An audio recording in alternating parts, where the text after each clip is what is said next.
வணக்கம். இன்றைய முக்கிய செய்திகள்.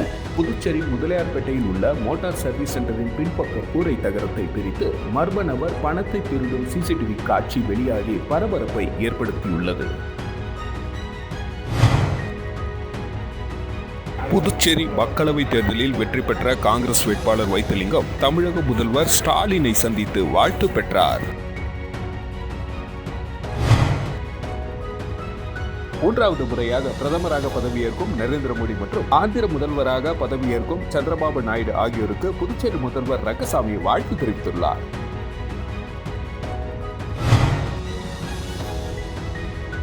காரைக்கால் அரசு பொது மருத்துவமனையில் பணிபுரிகின்ற 2 ஊழியர்கள் மற்றும் 2 செவிலியர் பயிற்சி மாணவர்களை நாய் கடித்து மருத்துவமனையில் சிகிச்சை பெற்று வருகின்றனர். புதுச்சேரி முதலியார்பேட்டையில் உள்ள மோட்டார் சர்வீஸ் சென்டரின் பின்பக்க கூரை தகரத்தை பிரித்து மர்ம நபர் பணத்தை திருடி செல்லும் சிசிடிவி காட்சிகள் வெளியாகி பரபரப்பை ஏற்படுத்தியுள்ளது. புதுச்சேரி முதலியார்பேட்டை வேல்ராம்பட்டு துலுக்கானத்தம்மன் நகரை சேர்ந்தவர் பிரசாந்த் என்கிற சீனிவாசுலு. இவர் முதலியார்பேட்டை பிரதான சாலையில் உள்ள மோட்டார் நிறுவனத்தில் மேலாளராக பணிபுரிந்து வருகிறார். இவர் தினமும் சர்வீஸ் சென்டரை காலை 9 மணிக்கு திறந்து இரவு 7 மணிக்கு மூடிவிடுவது வழக்கம். இரவு நேரத்தில் வாட்ச்மேன் பணியில் இருப்பார். இந்த நிலையில் நேற்று இரவு வழக்கம் போல் சர்வீஸ் சென்டரை மூடிவிட்டு சாவி எடுத்துக்கொண்டு வீட்டுக்கு சென்றார். இன்று காலை சர்வீஸ் சென்டரை திறந்த பார்த்த பொழுது கேபிள் ஷோரூம் கண்ணாடி உடைந்து கிடந்தது தெரிய வந்தது. மேலும் அவரது டிராயரில் இருந்து ரூபாய் 10,000 திருடு போயிருந்தது கண்டு அதிர்ச்சி அடைந்தார். சர்வீஸ் சென்டரில் பின்பக்க கூரை தகரத்தை பிரித்து அதன் வழியாக கீழே இறங்கி பணத்தை மர்ம நபர் திருடி சென்றது தெரிய வந்தது. இது குறித்த புகாரின் பேரில் முதலியார்பேட்டை போலீசார் வழக்கு பதிந்து விசாரணை மேற்கொண்டு வருகின்றனர். இதனிடையே சர்வீஸ் சென்டரில் மர்ம நபர் திருடும் சிசிடிவி காட்சிகள் வெளியாகி பரபரப்பை ஏற்படுத்தியுள்ளது.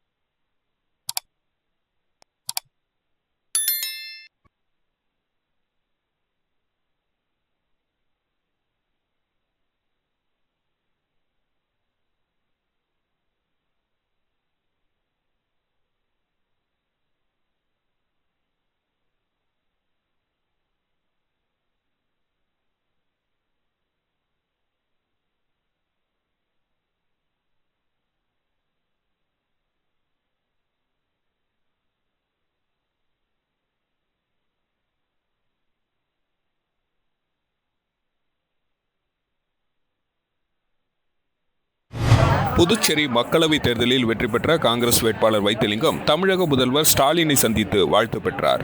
தமிழ்நாடு முதல்வர் ஸ்டாலினை புதுச்சேரி மக்களவைத் தொகுதியில் இந்தியா கூட்டணி சார்பில் வெற்றி பெற்ற காங்கிரஸ் வேட்பாளர் வைத்திலிங்கம் திமுக மாநில அமைப்பாளர் சிவா தலைமையில் சென்னை அறிவாலயத்தில் சந்தித்து வாழ்த்து பெற்றார்.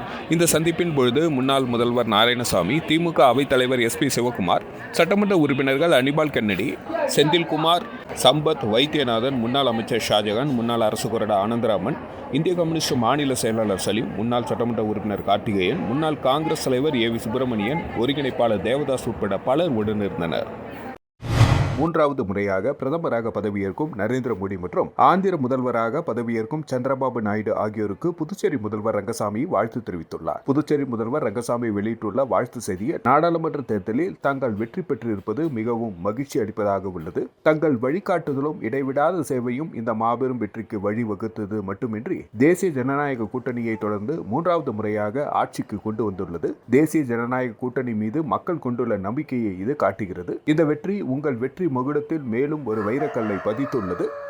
தங்கள் அசாத்திய வெற்றிக்கு எனது நல்வாழ்த்துக்கள் என்று தெரிவித்துள்ளார். அதேபோல நடைபெற்று முடிந்த ஆந்திர பிரதேச சட்டமன்ற தேர்தலில் வெற்றி பெற்று முதலமைச்சராக பதவியேற்க உள்ள சந்திரபாபு நாயுடுக்கும் முதலமைச்சர் ரங்கசாமி தனது வாழ்த்து செய்தியை அனுப்பியுள்ளார். அதில் கூறப்பட்டுள்ளதாவது, ஆந்திர பிரதேச மாநில சட்டமன்ற தேர்தலில் தாங்கள் வெற்றி பெற்றுள்ளது மிகுந்த மகிழ்ச்சி அளிப்பதாக உள்ளது. தேசிய ஜனநாயக கூட்டணியின் இந்த வெற்றி ஆந்திர பிரதேச குடிமக்களுக்கு நிச்சயமாக புதிய நம்பிக்கையும் பிரகாசமான வாழ்க்கையையும் கொண்டு வரும் என்று நம்புகிறேன் என குறிப்பிடப்பட்டுள்ளது. காரைக்கால் அரசு பொது மருத்துவமனையில் பணிபுரிகின்ற 2 ஊழியர்கள் மற்றும் 2 செவிலியர் பயிற்சி மாணவர்களை நாய் கடித்து மருத்துவமனையில் சிகிச்சை பெற்று வருகின்றனர். காரைக்கால் மாவட்டத்தில் அமைந்துள்ள அரசு பொது மருத்துவமனையில் நாய்களால் தொல்லை அதிகமாக இருக்கிறது. இந்த நிலையில் இன்று அரசு மருத்துவமனையில் பணிபுரிகின்ற 2 ஊழியர்கள் மற்றும் 2 செவிலியர் கல்லூரி மாணவர்களை மருத்துவமனையில் சுற்றித் திரிகின்ற நாய்கள் கடித்து 4 நபர்களும் மருத்துவமனையில் முதல் உதவி சிகிச்சை பெற்று வருகின்றனர். அங்கேயே சிகிச்சை பெற்று வருவதோடு இந்த நிலையில் மருத்துவமனையில் சுற்றித் திரியும் நாய்களை பிடிக்க வேண்டும் என்று பலரும் கோரிக்கை வைத்துள்ளனர்.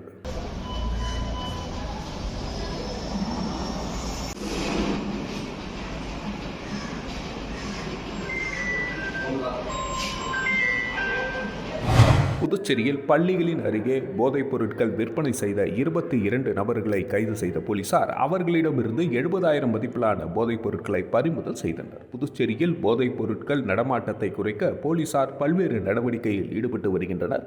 அதன் அடிப்படையில் பள்ளி பகுதிகளில் அரசால் தடை செய்யப்பட்ட புகையிலை பொருட்களை கண்டறிந்து பறிமுதல் செய்யும் பணியில் போலீசார் ஈடுபட்டனர். முத்தியால்பேட்டை, முதலியார்பேட்டை, லாஸ்பேட்டை, வில்லியனூர், காட்டேரிக்குப்பம், கிருமாப்பாக்கம், பாகூர், தவளக்குப்பம் ஆகிய பகுதிகளில் உள்ள கடைகளில் போலீசார் சோதனை மேற்கொண்டனர். அதில் ரூபாய் 70,000 மதிப்புள்ள புகையிலை, பீடி, சிகரெட் போன்ற பொருட்களை கைப்பற்றி 22 நபர்களை கைது செய்தனர். பின்னர் பிணையில் விடுவிக்கப்பட்டதாக போலீசார் தெரிவித்தனர். புதுச்சேரி அரசு மருத்துவமனைக்கு சிகிச்சைக்கு வந்த 1 மாத குழந்தைக்கு காலாவதியான மருந்து வழங்கப்பட்டதை கண்டித்து மார்க்சிஸ்ட் கம்யூனிஸ்ட் கட்சியினர் மருத்துவமனையை முற்றுகையிட்டு போராட்டத்தில் ஈடுபட்டதால் பரபரப்பு ஏற்பட்டது. புதுச்சேரி தட்டாஞ்சாவடி தொகுதிக்குட்பட்ட மகாத்மா காந்தி நகரை சேர்ந்த தம்பதியர் தீனதயாளன் தரணி. இவர்களுக்கு பிரணவ் என்ற 1 மாத ஆண் குழந்தை உள்ளது. இந்த நிலையில் எல்லைப்பிள்ளை சாவடியில் உள்ள ராஜீவ்காந்தி அரசு மகளிர் மற்றும் குழந்தை மருத்துவமனைக்கு சிகிச்சைக்காக குழந்தையுடன் இன்று சென்றனர். குழந்தையை பரிசோதித்த மருத்துவர்கள் மருந்து எழுதி கொடுத்தனர். அந்த மருந்தை வாங்கி பார்த்த பொழுது வண்ணம் மாறி இருந்ததால் சந்தேகப்பட்ட பெற்றோர்கள் மருந்து காலாவதியான தேதியை சோதித்து பார்த்தபோது இந்த மாதத்துடன் மருந்து காலாவதியாகும் என்ற அறிவிப்பை கண்டு அதிர்ச்சி அடைந்தனர். இது தொடர்பாக மருத்துவமனை நிர்வாகத்தை கேட்டபொழுது அவர்கள் சரியான முறையில் பதில் அளிக்கவில்லை என கூறப்படுகிறது. இது குறித்து தகவல் அறிந்த மார்க்சிஸ்ட் கம்யூனிஸ்ட் கட்சியினர் மற்றும் குழந்தையின் உறவினர்கள் மருத்துவமனை உயர் அதிகாரிகளை முற்றுகையிட்டு கடும் வாக்குவாதத்தில் ஈடுபட்டனர். இதனைத் தொடர்ந்து காலாவதியான மருந்து வழங்கப்படாது என்றும் நாளை முதல் புதிய மருந்து வழங்கப்படும் என உயர் அதிகாரிகள் உத்தரவாதம் அளித்ததை தொடர்ந்து போராட்டம் கைவிடப்பட்டது. அரசு மருத்துவமனையில் காலாவதியான மருந்து வழங்கப்பட்ட சம்பவம் புதுச்சேரியில் பரபரப்பை ஏற்படுத்தியுள்ளது. தொடர்ந்து காலாவதியான கெட்டுப்போன மருந்துகளை கொடுப்பதாக தொடர்ந்து புகார்கள் வந்துள்ளது. இதனையொட்டி மார்க்சிஸ்ட் கட்சி சார்பில் இன்றைக்கு ராஜீவ்காந்தி அரசு பெண்கள் குழந்தைகள் மருத்துவமனையுடைய ஆரம்பிடம் முறையிட்டோம். 1 மாதம் பிறந்த குழந்தைக்கு கொடுத்த மருந்து கலர் சேஞ்ச் ஆகி ஒயிட் கலர் எல்லோயிஷ் ஆயிருக்கு. அது பீடியாட்ரிஷியன் டாக்டரும் உறுதி செய்திருக்கிறார். ஆகவே உடனடியாக அந்த மருந்துகளை நிறுத்தப் போவதாகவும் இதனை சென்ட்ரல் பார்மசி இன்சார்ஜ் அதிகாரிகளிடம் தெரிவிப்பதாகவும் உடனடியாக காலாவதியான மருந்துகளை 1 மாதத்துக்கு முன்பதாக நிறுத்தப் போவதாக ஆரம்ப அதிகாரி உறுதியளித்திருந்தார். செவிலியர் இளநிலை படிப்புக்கு ஏற்கனவே விண்ணப்பித்திருந்தாலும் சென்டாக் மூலம் சேருவதற்கு மீண்டும் இணையத்தில் விண்ணப்பிக்க வேண்டும் என சுகாதாரத்துறை தெரிவித்துள்ளது. புதுச்சேரி சுகாதாரத்துறை இயக்குநர் டாக்டர் ஸ்ரீராமுலு வெளியிட்டுள்ள செய்திக்குறிப்பில் இந்திய செவிலியர் குழு அறிவுறுத்தல்படி 1ஆம் ஆண்டு BSc செவிலியர் படிப்புக்கு சென்டாக் அரசு ஒதுக்கீட்டு இடங்களில் சேருவதற்கு பொது நுழைவுத் தேர்வு நடத்தப்படும் என தெரிவிக்கப்பட்டது. சென்டாக் அரசு ஒதுக்கீட்டு இடங்களுக்கான புதிய பதிவு சென்டாக் இணையதளத்தில் ஜூன் 10ஆம் தேதி முதல் தொடங்கும் என அறிவிக்கப்பட்டுள்ளது. எனவே ஏற்கனவே BSc செவிலியர் படிப்புக்கு விண்ணப்பித்திருந்தாலும் சென்டாக் மூலம் சேர்வதற்கு கட்டாயமாக மீண்டும் விண்ணப்பிக்க வேண்டும். அப்படி விண்ணப்பிக்காவிட்டால் மாணவர்களால் புதுவை பொது செவிலியர் படிப்பு நுழைவுத் தேர்வில் பங்கேற்க முடியாது. மேலும் இந்திரா காந்தி மருத்துவக் கல்லூரி மற்றும் ஆராய்ச்சி மையத்தில் உள்ள செவிலியர் கல்லூரி மற்றும் காரைக்கால் மதர் தெரேசா உயர்கல்வி மற்றும் ஆராய்ச்சி மையத்தில் உள்ள செவிலியர் கல்லூரி ஆகியவற்றில் உள்ள செவிலியர் செல்ஃப் சப்போர்ட்டிங் ஒதுக்கீட்டு இடங்கள் மற்றும் NRI ஒதுக்கீட்டு இடங்கள் நீட் இளநிலை மதிப்பெண்கள் அடிப்படையில் சேர்க்கை நடத்தப்படும் என குறிப்பிடப்பட்டுள்ளது. பாஜக வேட்பாளர் நமச்சிவாயம் தோல்விக்கு மாநில தலைவர் செல்வ கணபதியே காரணம் என்றும் தோல்விக்கு பொறுப்பேற்று செல்வ கணபதி ராஜினாமா செய்ய வேண்டும் என்றும் முன்னாள் தலைவர் சாமிநாதன் தெரிவித்துள்ளார். புதுச்சேரி பாரதிய ஜனதா கட்சியின் முன்னாள் மாநில தலைவர் சாமிநாதன் வெளியிட்டுள்ள அறிக்கையில் அரசியலில் எந்த ஒரு அனுபவமும் இல்லாமல் திடீரென்ற கட்சி தலைமை பொறுப்பேற்ற தற்போதைய தலைவர் செல்வ கணபதி தன்னுடைய மோசமான நிர்வாக திறமையால் காலங்காலமாக பாஜக கட்சிக்கு சித்தாந்த ரீதியாக தன்னலமில்லாமல் செயல்பட்ட எண்ணற்ற அனுபவ நிர்வாகிகளை நீக்கிவிட்டு கிளை மற்றும் கேந்திரத்தை கலைத்துவிட்டு சுயநலத்தோடு தன்னுடைய சொந்த நிறுவனம் போல் கடந்த 6 மாதங்களாக கட்சியை தவறாக வழிநடத்தி முதல் முறையாக ஆளுங்கட்சியில் அமைச்சராக உள்ள ஒரு வேட்பாளர் தோற்கடிக்கப்பட்டதற்கு புதுச்சேரி தலைவர் செல்வ கணபதியே முழு காரணம். எனவே தார்மீக பொறுப்பேற்று மாநில தலைவர் பதவியை ராஜினாமா செய்ய வேண்டும் என கேட்டுக்கொள்கின்றேன் என குறிப்பிடப்பட்டுள்ளது. திமுக இளைஞரணி சார்பில் நடைபெற்ற கால்பந்து போட்டியை எதிர்க்கட்சித் தலைவர் சிவா தொடங்கி வைத்தார். புதுச்சேரி மாநில திமுக இளைஞரணி நடத்தும் முத்தமிழறிஞர் கலைஞர் நூற்றாண்டு நிறைவிழா கால்பந்து விளையாட்டுப் போட்டி இன்று உப்பளம் இந்திரா காந்தி விளையாட்டு அரங்கில் தொடங்கியது.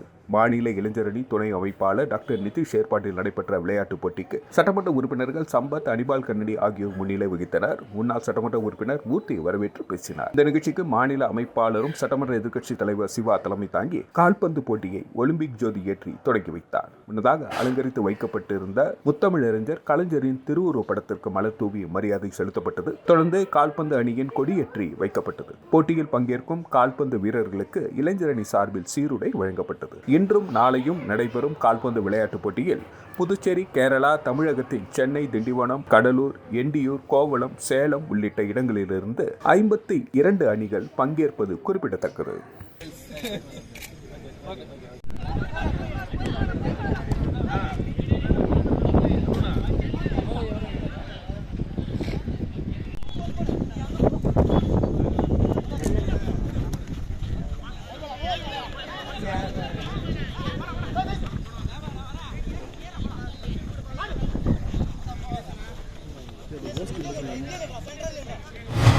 காரைக்கால் அடுத்த கீழையூரில் அமைந்துள்ள பழமை வாய்ந்த ஸ்ரீ மழை மாரியம்மன் ஆலய தீமிதி திருவிழா காப்பு கட்டி பூச்சொரிதல் உற்சவத்துடன் தொடங்கியது. புதுச்சேரி யூனியன் பிரதேசம் காரைக்கால் மாவட்டம் திருப்பட்டினம் அடுத்த கீழையூரில் அமைந்துள்ள பிரசித்தி பெற்ற மிக பழமை வாய்ந்த அருள்மிகு ஸ்ரீ மழை மாரியம்மன் ஆலயத்தில் தீமிதி திருவிழாவிற்கான காப்பு கட்டி பூச்சொரிதல் உற்சவத்துடன் துவங்கியது.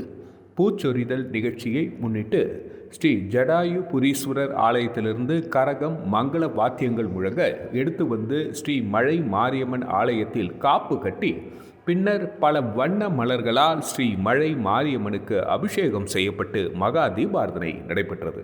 அம்மனுக்கு அபிஷேகம் செய்யப்பட்ட மலர்கள் பக்தர்களுக்கு பிரசாதமாக வழங்கப்பட்டது. இவ்விழாவில் அறங்காவலர் குழு நிர்வாகிகள் உள்ளிட்ட ஏராளமான பக்தர்கள் கலந்து கொண்டு சுவாமி தரிசனம் செய்தனர். ஸ்ரீ மழை மாரியம்மன் ஆலய தீமிதி திருவிழா வரும் 10ஆம் தேதி நடைபெற உள்ளது.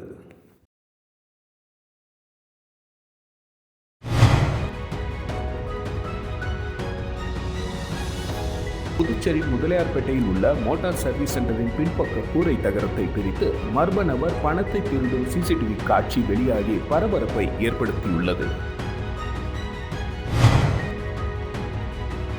புதுச்சேரி மக்களவைத் தேர்தலில் வெற்றி பெற்ற காங்கிரஸ் வேட்பாளர் வைத்திலிங்கம் தமிழக முதல்வர் ஸ்டாலினை சந்தித்து வாழ்த்து பெற்றார். 3வது முறையாக பிரதமராக பதவியேற்கும் நரேந்திர மோடி மற்றும் ஆந்திர முதல்வராக பதவியேற்கும் சந்திரபாபு நாயுடு ஆகியோருக்கு புதுச்சேரி முதல்வர் ரங்கசாமி வாழ்த்து தெரிவித்துள்ளார்.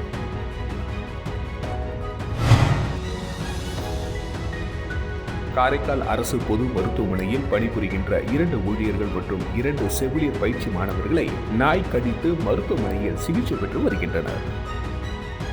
இத்துடன் செய்திகள் நிறைவடைகிறது. நன்றி, வணக்கம். செய்திகளை உடனுக்குடன் தெரிந்து கொள்ள கிரியேட்டிவ் மீடியா யூடியூப் சேனலை சப்ஸ்கிரைப் செய்து கொள்ளுங்கள்.